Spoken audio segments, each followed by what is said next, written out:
Mit öldögélik magába ilyen festmálva? Jaj, édes Juliskám, hát nem hallotta? Várom a lovagokat. Lovagokat? De nem félek, hogy a Boriska.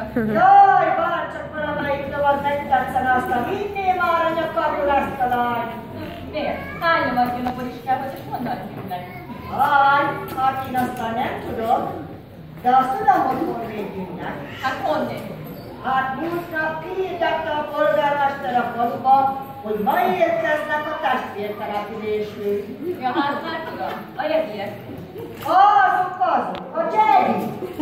Csak azt nem tudom, hogy csak nekünk az űrből testvértelepülés, miért nem a szomszéd faluból? De Mariska, hát azok nem a tűzből tűnnek, hanem jegyről.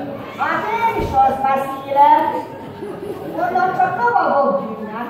A minap állott az unokákba a puccos Budapestbe, elment a moziba, ott megnézett egy filmet. Annak a filmnek az volt a címe, hogy Sztárba.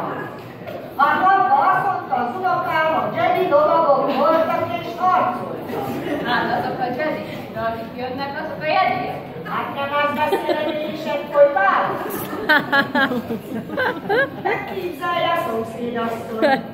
Úrkor jött hozzánk a Pista. Persze, a Pista. A Pista. Be volt ugyanába a feját.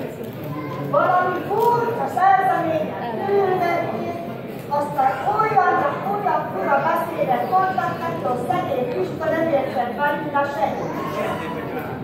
Mesélni nekem a Pista, megtették egy gépet, amikor kigyűjtöttünk a gépből, a kezében nyomtak egy papírt, arra a papírra abból ráírva, hogy stúd. Hát ilyen falu aztán a földön nincsen. Jaj, Mariska, hát ez nem így van. A nagy kicsi berúgott, aztán ment a fel a tocsába. De elesett. Jött a mentőszékben, bevitte a kórházba. Ott aztán megszékézték, meg útra volt. Aztán ott foglaltak hazajött a szoklára, össze-vissza a és piros készített. Azért volt rajta a fejet. Várjál, nem tudom, de szerintem a Pista biztos, hogy nem hazudott. Nagyon már nem hallgatom tovább a székességeket. Megyek a faluára. Minek megy a szomszéd asszony? Hát már biztos, hogy vannak a jediek. Miért hallod, hogy mindnek a Jedi?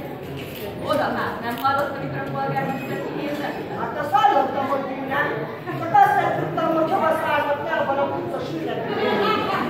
Ilyen repülővel, hát busszal jó lett.